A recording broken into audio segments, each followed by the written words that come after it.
Hey Shannon, how are you today? Hello, everyone. I'm well, Daniel. Long time no see. Can you hear me okay? I can hear you well. Perfect, loud and clear. Good.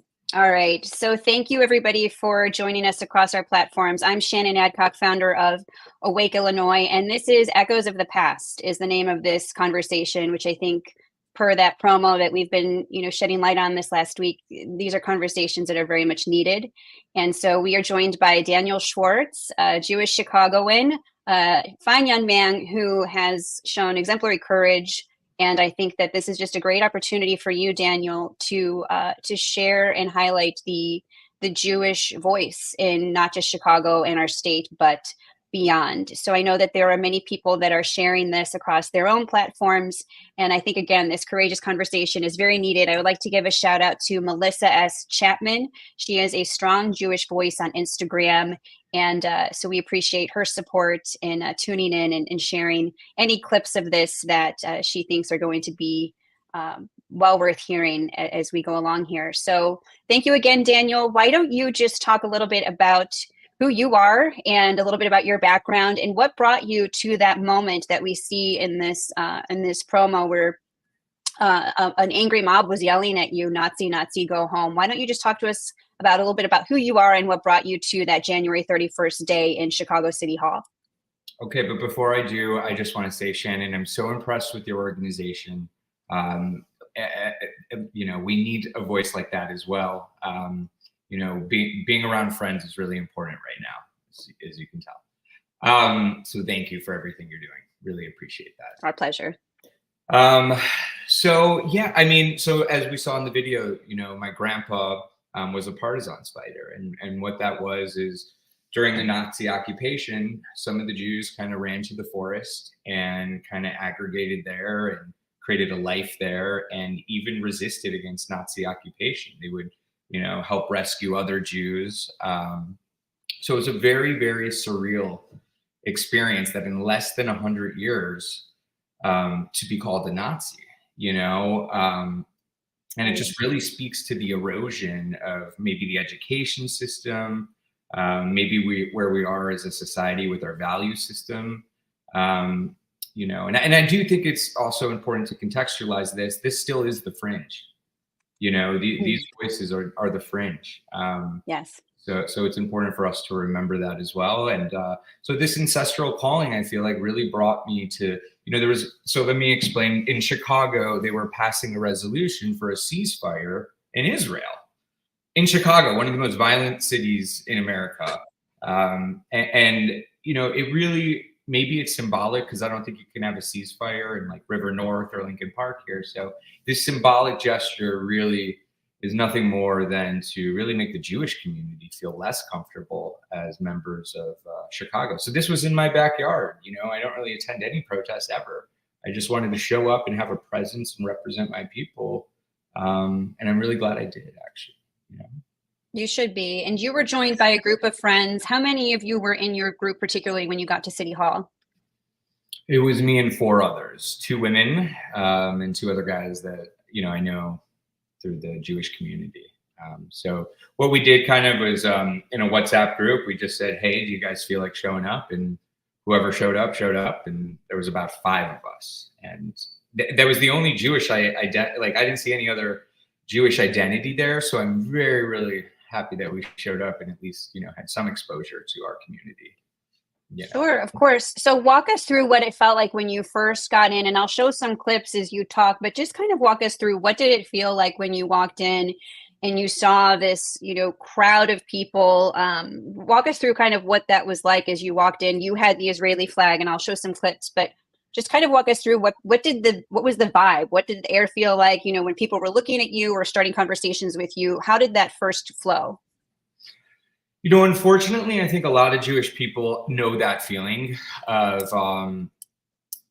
just being so outnumbered, right? Because Jews in general are one of the largest minorities in the world, right? So, so the irony in this situation, but it felt like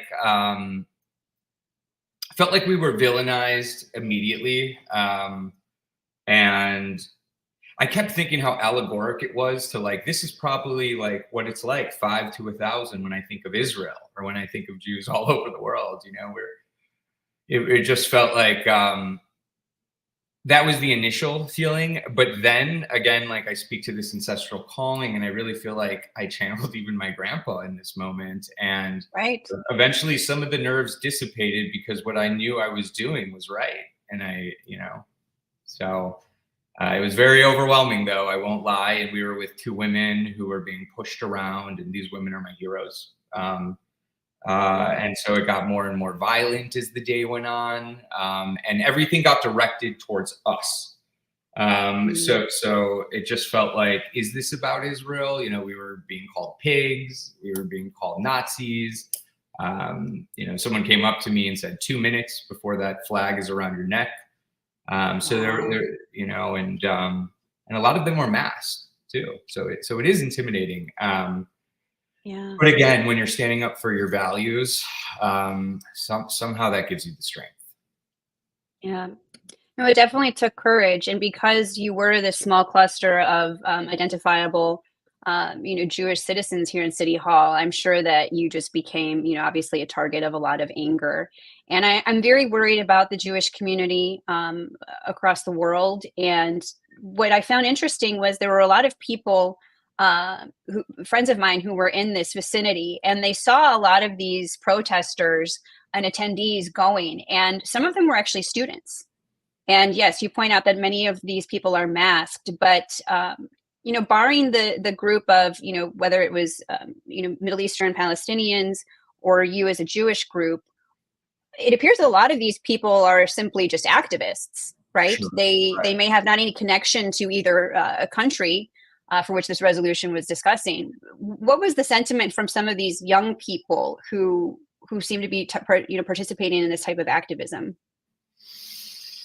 Yeah, well, I think that speaks to kind of this larger issue of what's been going on in America, this movement away from kind of a merit-based system, right? And I think we had a conversation early on where this oppressor-oppressee kind of paradigm is very convenient for people to kind of put the Jewish people within that framework and villainize us. Because if you believe in equity and not equality, you start to look at minorities who might be succeeding, and you start to wonder why. So they buy into this narrative, and it becomes a mob mentality. And I think for a lot of these people, this is their dogmatic principle that guides them. They get together around this for whatever issue it is. It can manifest in different ways, but right now, as we see, the Jewish people are suffering from it a lot.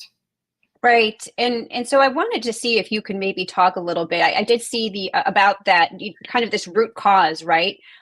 Where you have this group that has arrived to Chicago City Hall practicing this almost religious practice of activism. Sometimes I think they don't even know what they're angry about or what they're yelling at. There's multiple grassroots organizations around the country that have found themselves on the receiving end of this rent-a-mob, if you will, where if you're having an event, Moms for Liberty is one where the people will just be standing outside and they're just yelling at a building.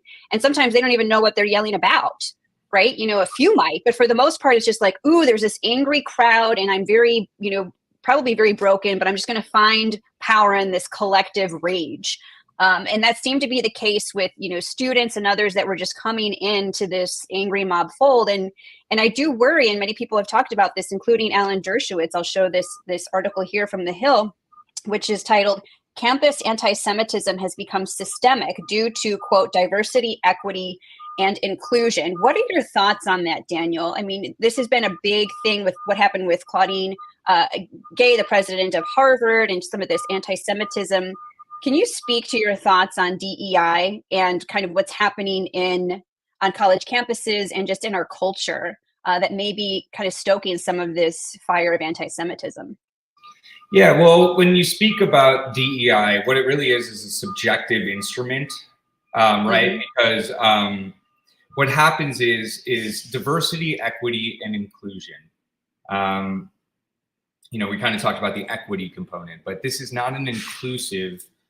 DEI is not inclusive. What it does is it has a hierarchical structure on really who's the most oppressed. And so that's very, I'm actually very proud of the Jewish community that we kind of rejected that. We're not looking for our place in the hierarchy there, but as we saw how subjective it was on campus, right? When it came to the Jewish people, we couldn't say that, we couldn't say that, we couldn't talk about the denial of a Holocaust or a genocide, but when it comes to pronouns, we guard those. So it just seems to be a subjectivity that is very convenient, I'm sorry if I had the garbage men are outside. I'm sorry. Oh, that's okay. That happens. My dogs might be barking if they weren't getting groomed right now. So but it's all this good. Subjectivity is what is actually exclusive and not inclusive. I know that the Jewish community is the only one that suffered from this. I mean, I think of the Asian community as well. Yes. So when you look at through the lens of equity, you kind of start villainizing those that succeed. Yes. And that's not who we are as Americans. We want to have an egalitarian approach. We want equality. We want, to start equally, and maybe the results are not always equal. Maybe some people, so that's really what systemic and ferments this anti-Semitism. Yeah, and I do worry that this us versus them, this really regressive anti-merit, anti-American dream ethos, pedagogy of diversity, equity, and inclusion, it is, I think, permitting now, especially amongst our youngest minds, to become part of this us versus them activism, right? It's become almost normalized where it's like, oh, okay, we're going to divide everybody by race or by cultural identity, and then it ends up pitting one against the other, right? Because people are going to, of course, say, how do I compare, rather than saying we're all going to celebrate the freedom and the equality this country affords. Instead, it just breaks people's up into this us versus them dynamic, which is, again, as you point out, anti-merit, and it's grown into, I think, stoking a lot of anti-Semitism. I want to really quickly share that Awake Illinois was very proud to be part of this effort with Parents Defending Education in the wake of everything that has happened since the October attacks on Israel, and just this increased amount of very worrisome anti-Semitism on campuses, in public schools. So we joined the Parents Defending Education coalition letter to the Secretary of Education, Miguel Cardona, basically talking about how we're very worried for Jewish students. And ultimately, this comes down to all students, right? Like, even the ones who are stoking these fires, they have been sold a terrible bill of goods. They have been told that it is noble to be on the right side of this angry mob, and it's wrong, it's harmful. And so this letter is worth reading, especially if you are a member of the Jewish community. There are organizations that are working very hard to shed light on this and to bring, to just bring peace to our students, right? Oh, there you go. Sorry. To bring peace to our students who are deserving of, finding the American dream for themselves and not having to be in this us versus them battle. No, absolutely. Are you seeing this much with your, you're young. Are you seeing this much among your young professionals or any college students that you talk to? What is their sentiment right now in terms of how they feel in this time? Well, what I really think of, Shannon, is when I was growing up, my dad used to say, where do you want to go to school? And I would aspire to want to go to Harvard, or I'd want to go to the best institution. So rather than my peers going back to the youth, I think of these young Jewish kids who are growing up now. Where do they want to aspire to go? I mean, maybe not Harvard if people are chanting for the death of Jews on campus. So I think it's got ripple effects, multi-generational, and I really do think of the youth, young Jewish people coming up as well. Yeah, and I've talked to very successful members of the Jewish community who have attended these, lead institutions, and they now have children, and they're thinking about where they're going to send their kids, and they do feel this conflict, right? Where they just feel like a lot of these institutions that should have taken the lead on calling out anti-Semitism and didn't, they're probably not going to send their children to these elite institutions that they themselves had attended. They're going to stop donating to them, which has caused a lot of pressure, I think, rightful economic pressure on these institutions to do better, right? To call out this anti-Semitism and to ultimately, hopefully, abolish all of this DEI nonsense that is like a mind control on these students, and instead just let them be free to achieve the American dream. for themselves. And that American dream, like I know we kind of talked about it, really what is America? It's a set of values that we've all agreed on. So organizations like yourself that are speaking up for the values that we've all agreed on as Americans is a fresh of breath air, because what we hear is the fringe. And Yes. so, you know, Always. Yeah. And it's whoever has the microphone, right? And so that's why I wanted to give you one, because, you know, my friends and close loved ones, you know, our Wake Illinois leadership team has immediate family members who are Jewish. And we do want you guys to be able to have the microphone, because typically, you know, like my friend Helen Levinson said, she's married to a Jewish man. She's like, you know, Shannon, the Jewish community does not want to have to be activists, right? Like the whole Jewish culture and faith is really rooted in peaceful works, right? It's not meant to be in this like really hot and heavy activism where there's all this rage. But I think that a lot of the Jewish community is sort of in a red pill moment. Don't you feel that, Daniel? Like we're sort of, there's this pressure to speak louder. Are you seeing that? Is that correct? I'm seeing it in people who have typically been more reclusive. Well, one of the prides of the Jewish community is that we actually are activists. You know, we in the 50s and the 60s, we marched alongside with our African-American brothers and sisters. And I know a lot of people, even during these last maybe 10 years, you know, have really been activists. And it actually is a pride in the Jewish community, peaceful activism. But so I feel like that's why the Jews, maybe when you talk about red pill right now, it's that juxtaposition. Okay, now we're the ones who are on the chopping block. Where is everyone? You know, and I see. That's an interesting point. Very interesting point. And so to that degree, then I think a lot of Jews have had an introspective moment about that. And so when we say red pill, it might be just conservative or, you know, but I don't even think it's a political ideology. I think it's just a reexamination of where we fit into culture and society. And it was a sobering moment, and it still is. You know, to us, October 7th was a mini Holocaust, you know, and we're still feeling that trauma every day. Your Jewish brothers and sisters feel it every day. I mean, I'm wearing this every single day because I wake up and my first thought are these hostages, these American hostages, you know, and right. So just to see the devalue of a Jewish life is, you know, even from some of our friends that we fought with, is just, it's a sad moment. It is sad. And I know that, you know, with this resolution that happened in City Hall, it passed 24-23. City Council was split half and half. I know that there were some Jewish aldermen that were very upset with Brandon Johnson bringing this forth and even entertaining the idea. And of course, the mayor, who's going to be, I think, arguably the worst mayor in Chicago's history, became the tie-breaking vote of 24-23. Chicago has a lot of problems right now. They have entire schools where all of the children are illiterate. The crime, we have CPS students who were just shot recently outside of school.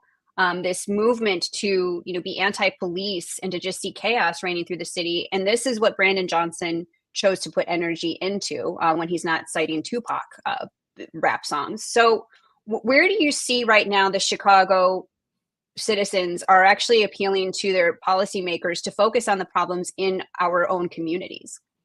Yeah, well, you know, the irony there is Jews are not immune to being scapegoats. So if we need a distraction, a lot of times it does come to the Jewish people, you know. And I think Barry Weiss said something that's very relevant to this. She said the vitals of a nation is, you can always tell by how the society treats the Jews. Because the communists will call us capitalists, the capitalists will call us communists. We're just the boogeyman. So when things in society might not be going well, you start to bully the minority. Right. And so maybe it's indicative of Chicago and where we are. And maybe it's a very convenient thing to not focus maybe on just the problems and maybe shift focus to another problem, you know. And so that deviation is convenient for them, but not convenient for our community, you know, who is, so. Yeah, well, I wanted to just talk, you know, I think a lot of this whole concept of DEI and this bloat that's happened in education and why students are showing up to City Hall on a school day and they're permitted, you know, to be there. I think that this is because activism and a lot of bloat in the curricula has replaced literacy. And in Chicago, where Brandon Johnson is mayor, Points has highlighted, not a single student can do math at grade level in 53 Illinois schools. You know, we should be at the top of the academic food chain around the country. And with, you know, such a large city of Chicago, the mayor is doing a ceasefire resolution. I mean, this is a crisis. And Brandon Johnson comes from education, right? And Chicago Teacher Union supported his nomination. And so obviously politics is really at the forefront, not education, even in his own city. And so I'm very worried for students where they've prioritized showing up to City Hall and chanting Nazi, Nazi, go home, instead of actually being rooted in the fundamentals of academics. So I'm very worried for Chicago's children who are growing up in this climate. You know, and to that point, this ethos or this dogmatic wokeness, you know, it's the antithesis of our values, because in America we excel to be great, you know, and then you look at, like, I believe they've like eliminated some courses for math because some people fell behind, and they, you know, and so it really just goes against who we are as Americans. So rather than try to say, hey, let's all excel, you know, they put their ethos even into the education system, you know. So it's taken over a lot of our institutions, education, you know, journalism. We've seen it in the schools at the highest levels with Harvard and Penn State. So it's really ubiquitous everywhere, and this deprogramming is going to take a lot. So thank God you're out there, Shannon. Appreciate it. It is. And, you know, speaking of deprogramming, I think a lot of our organization, a lot of organizations around the country, in light of being awake now to these issues, systemic issues in our culture and in education, we really wanted to put the onus on households, on parents, to be very intentional in speaking about your values, about your faith to your children. Because I do worry that external influences and factors are filling the gap that may not be filled in the home. And so I've been very intentional in talking to all of our organization's leaders to really empower parents to know about the curricula that's being taught, to learn from your student at the dinner table. Do we still do the dinner table anymore? To hear what they're discussing at school and among their peers, what they're seeing on social media, because those influences, I think, are corrupting an entire generation to buy into this us versus them mentality. Whereas I don't believe that that's necessarily the value system that's in the majority of American homes, but it's not being communicated properly. So we really want to empower parents to be the ones filling that gap with their children, rather than letting, you know, the religious activists fill it for them. I love that. Yeah. And that just speaks again to the values, our value system as a country. You know, it starts with the family, you know. It's the biggest foundation of our country is the family, 100%. Absolutely. 100%. Absolutely. So this picture was via the Chicago Tribune, and I just think it's very powerful because you just have the two sides right now. I think this could have very much been avoided if Brandon Johnson had not done this and set this tone in Chicago. So I'm grateful that you were there with your friends. I know that took a lot of courage. And I suppose if you were to give, you know, a call of action or some advice to people, whether they are students or parents or community members, you know, what can we be doing in our respective communities to be on the right side of this? What is your advice, or what are your thoughts on that? When I think of history, you know, even when I think of my grandpa and kind of what he would say about that time, is it was the apathy that allowed evil people to do evil things. So doing what's right isn't always the most comfortable thing, but you still need to speak up for what is right. So I would hope that in every community, Jewish, non-Jewish, Republican, Democrat, that we stand up for a certain set of values where we treat each other, you know. And in that picture, actually, it seems like a contentious picture, but actually what I was telling that guy is that I pray for the Palestinian children every night, as well as the Israelis, you know, the innocents, because we have to keep the humanization in all of us. We're all human. We can't devalue anybody.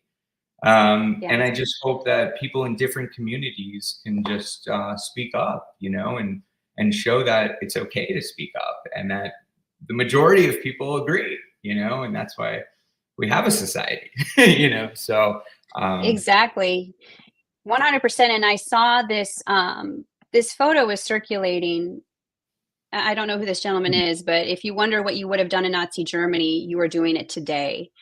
That's a very simple kind of statement, isn't it, based on what you're saying, Daniel, where the apathy that happened in Europe in the 40s, where I think a lot of people even today have this concept of okay, it's going to stop here, right? It's going to, this is as bad as it's going to get, right, right?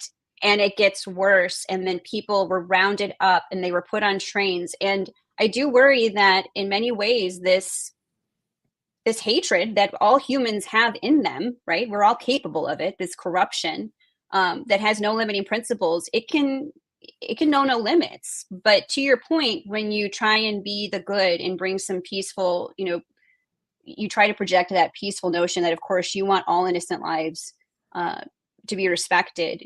Love also has no bounds. And so I think that with courage, we can absolutely be the good. And if you wonder what you would have done in Nazi Germany, you're doing it today. Look in the mirror. All of us have to look in the mirror and say, how are we going to be the good? So I'm grateful that you have been able to share your courage, Daniel. Whoops, I keep doing that to you. Sorry, peekaboo.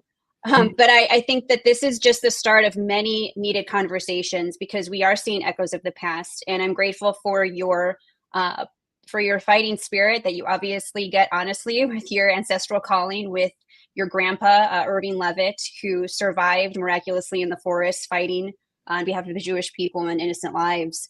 And now you're doing it in your way. So thank you for all that you've done, that your friends are doing, that all the communities around this country, that I believe we truly are a very good, peaceful country, to keep stoking the fires of love and compassion and not hate. Any final words, Daniel, before we close out the stream? It's so reciprocal. Thank you. And thank you for allowing me to amplify my story and get it out there. I really do appreciate it, Shannon. And we'll all keep up the good fight, you know. That's right. All right. Well, blessings, everybody. Thank you for being a part of this live stream, Echoes of the Past with Daniel Schwartz. I don't think this is the last that we will hear from you, Daniel. And we look forward to hearing more of the voice for the Jewish community in the near future. Thank you so much for your courage, your grit, as Helen said, and your voice. To all of you, thanks for joining us. And please share this stream with your communities, with your networks, so we can all continue having courageous conversations. Thanks, Shannon. Goodbye, everyone. Thank you.